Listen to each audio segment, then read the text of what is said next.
The sun was sinking low over the dusty town of Redstone Creek, its fading light spilling across the dirt, road and wooden storefronts like a dying ember. The air was thick with heat and silence, broken only by the creak of wagon wheels and the low whinny of horses tied outside the saloon. Folks who had been loitering around scattered quickly, sensing the trouble that was brewing near the general store. Trouble in Redstone had a smell, dry sweat, whiskey and fear, and tonight it filled the air. At the center of it all stood a young woman named Clara, her face pale beneath a veil of dust, her eyes burning with disbelief. She had always been strong, the kind who wouldn't bend to men's orders or the town's gossip, but now, too rough-looking, men were dragging her toward a wagon, like she was property to be hauled away. One gripped her arm so tightly that bruises already marked her skin, while the other held her by the waist, muttering under his breath about teaching her a lesson. The townspeople watched in silence, their faces twisted with pity, but not one of them dared to move. Everyone knew who the man giving the orders was: Garth Hollister, the son of the richest ranch owner in 3 counties. He was the kind of man who bought respect with money and kept it with violence. People feared him more than the sheriff, and he liked it that way. Clara had worked at the town's small schoolhouse, teaching children how to read and write. She had refused Garth's advances too many times, and in Redstone, saying no to a man like him was asking for trouble. Now trouble had found her. "Let go of me!" Clara's voice cracked as she struggled, her hair falling loose over her shoulders. "You can't do this, Garth." The tall, broad-shouldered man standing by the wagon sneered. "Can I?" he said, his voice thick with arrogance. "You think you're better than me? You think because you read books and talk proper that makes you something special? You'll learn who you belong to." His words sliced through the dry air like a whip. The bystanders turned away, pretending not to hear, their hearts pounding but their courage gone. Just as Garth reached for the wagon door, a deep voice cut through the tension like a thunderclap. "That's enough." The sound was calm, low, but powerful, enough to make even the horses shift uneasily. Every head turned. Standing at the edge of the street was a man in a weathered hat and dust-covered coat. His name was Eli Carson, a ranch hand who had ridden into town only a few weeks ago. Folks didn't know much about him, just that he kept to himself and carried the kind of silence that came from living with ghosts. But when he spoke, people listened. Eli's eyes were fixed on Clara, and then on the man holding her. "Let her go," he said again, stepping forward. Garth laughed. "You got no business here, cowboy. This woman's mine." Eli's jaw tightened as he stopped a few feet away. "No one like her belongs with a man like you." The street went dead quiet. The words hung in the air like smoke from a gun barrel. Garth's smirk faded, replaced by the kind of anger that only pride can fuel. He motioned to his men, but before anyone could move, Eli's hand hovered near his holster, a silent warning. The setting sun glinted off the metal, and for a moment, even Garth hesitated. Clara looked between them, her heart pounding, unsure if she was watching a rescue or the beginning of another tragedy. "You really want to die for this woman?" Garth sneered. Eli's voice stayed steady. "If dying means standing for what's right, then I've been ready for a long time." Something in his tone made even the bravest men take a step back. The dust swirled between them, the wind carrying the smell of gun oil and fate. Redstone Creek had seen many fights, but everyone watching knew this one would be remembered.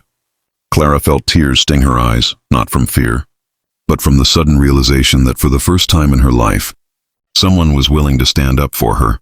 Not because they wanted her, but because they believed she deserved better. The wagon creaked, the horses snorted, and as the sky burned orange over the horizon, 2 men stood face to face in a town where justice had long been forgotten, one driven by pride, the other by principle, and between them, a woman who had almost lost hope. The wind carried a ghostly stillness across the street, as if the whole town was holding its breath. Dust swirled between the boots of 2 men staring each other down: Eli Carson, the stranger who had just challenged a man no one dared defy, and Garth Hollister, the spoiled son of power who thought he owned everything he touched. The golden light of the dying sun turned the wooden buildings to fire and shadow, painting their faces in shades of fury and defiance. Clara stood frozen near the wagon, her wrists red where Garth's men had gripped her. She couldn't believe what she was seeing. No one had ever spoken to Garth that way, not the sheriff, not the mayor, and certainly not any of the townsfolk. Yet here was a quiet, dust-covered cowboy, a man she barely knew, risking his life for her with nothing but conviction in his voice and steel in his eyes. Garth sneered, his hand resting on the butt of his revolver. "You're gonna regret that, cowboy." "You don't know who you're talking to!" Eli didn't move. "I know exactly who I'm talking to," he said. "A man who thinks fear makes him powerful. But you can't own people with fear. Garth, not forever." The crowd that had gathered began to whisper. For years, they had watched Garth do as he pleased, take land, money, women, even lives. Now, for the first time, someone had drawn a line in the dust and told him, no. Garth's face darkened. "You got a death wish, don't you?" He spat at the ground and nodded toward his men. "Teach him what happens when you cross me." The two men who had been holding Clara let go and stepped toward Eli, drawing their guns. But Eli's hand moved. Faster than a blink. 2 shots rang out, echoing through the silent street. When the smoke cleared, the men's pistols were on the ground, and one of them was clutching his shoulder, wincing in pain. Eli had aimed to wound, not kill, but the message was clear. "I said, let her go," Eli repeated, his voice calm as the smoke drifted away. Garth's eyes blazed. He pulled his gun halfway from the holster. But something stopped him, something in Eli's steady gaze. For a long, tense moment, the only sound was the wind rustling the banners above the saloon. Then slowly Garth smirked. "You think you can ride into my town and make a fool out of me? You don't know what you've started." Eli tilted his head slightly. "Maybe it's about time someone did." The silence cracked, as Garth holstered his gun and stepped back. "You've just signed your death warrant, cowboy. You and that school teacher both." He turned toward his horse, anger rolling off him like smoke from a fire. "This ain't over." He mounted up and rode off, his men following, leaving behind the echo of hooves and a cloud of dust. The crowd dispersed slowly, whispering to one another, avoiding Clara's eyes, afraid of being next in Garth's path. Clara stood trembling, her breath shallow. Eli turned to her, tipping his hat slightly. "You all right, ma'am?" She nodded, though her voice shook. "I think so. But you shouldn't have done that. He won't forget this."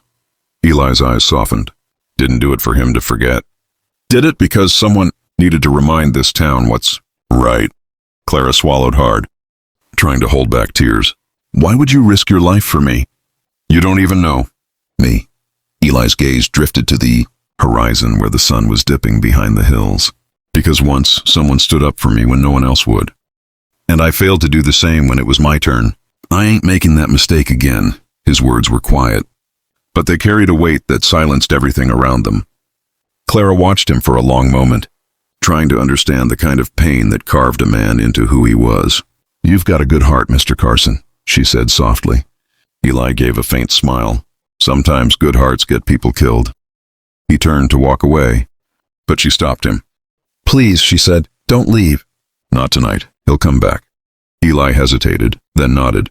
"All right, but we'll need to be ready when he does."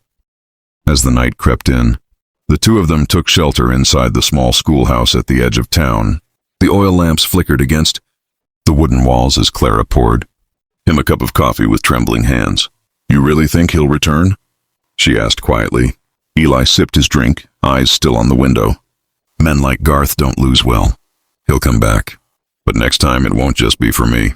He looked at her, the flicker of lamplight glinting in his eyes. "You've got more courage than most folks here, Clara." Maybe it's time they saw it. She felt a strange spark rise inside. Her, a mix of fear and determination. For the first time, she wasn't just a victim. Something about Eli's words stirred a fire in her that had long been buried.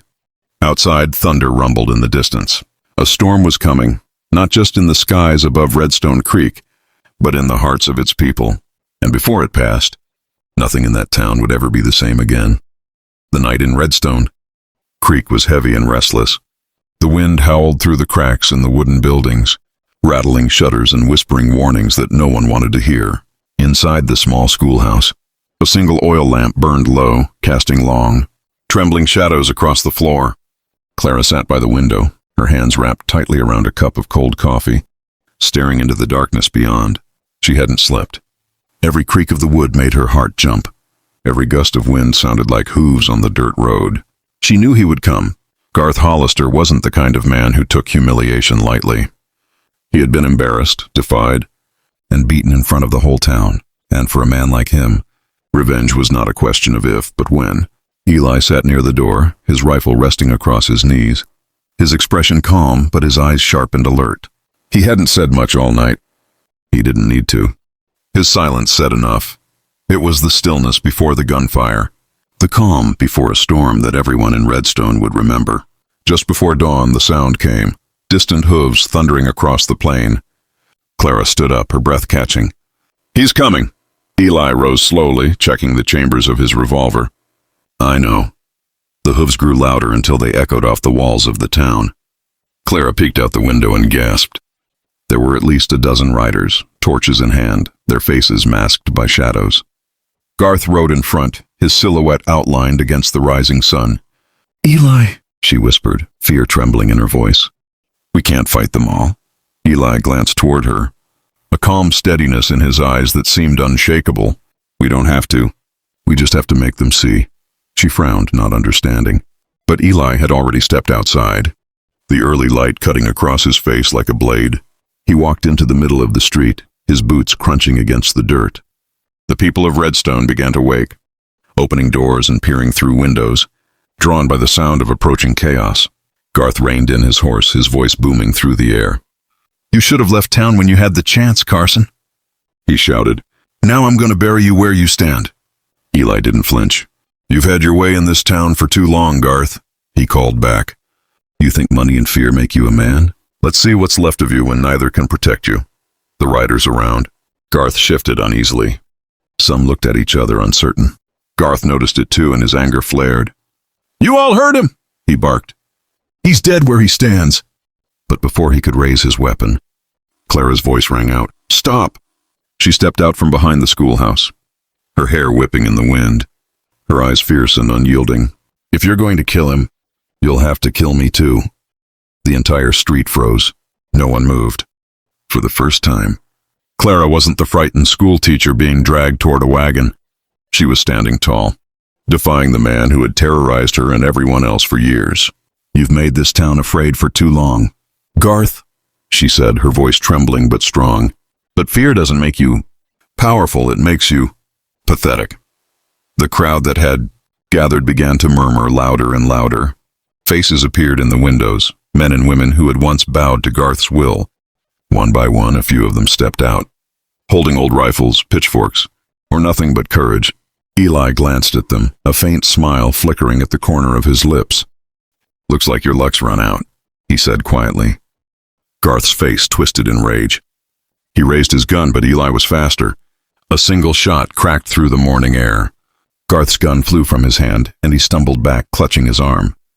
The horse beneath him reared, and he hit the ground hard. The crowd gasped. The torches flickered in the wind. Garth looked around, realizing no one was coming to help him this time. His men hesitated, their loyalty dissolving like dust in rain. He glared at Eli, hate burning in his eyes. "You think you've won?" he spat. Eli stepped closer, his gun still drawn but aimed low. Winning was never the point. Teaching was. Garth growled but said nothing more. He pulled himself up and staggered toward his horse, clutching his wounded arm. "You'll regret this," he hissed before riding off into the hills, alone. The moment he disappeared, the air in Redstone seemed to lift, like a curse had finally been broken. The people who had been silent for so long began to cheer, clap, cry all at once. Clara turned to Eli, tears glimmering in her eyes. "You saved me," she whispered. Eli shook his head softly. "No, Clara, you saved yourself. I just reminded you that you could." The morning sun rose higher, bathing the town in golden light.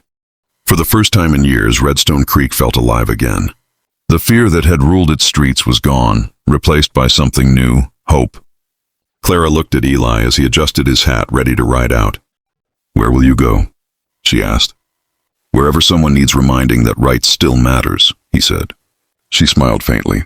"Then this town will never forget you." Eli tipped his hat, a rare smile crossing his weathered face. "Don't forget yourself either, Clara. That's where courage starts." And with that, he mounted his horse and rode off toward the horizon, the wind carrying the dust of Redstone Creek behind him. Clara watched him go, standing tall in the morning light, a woman no longer broken, but reborn.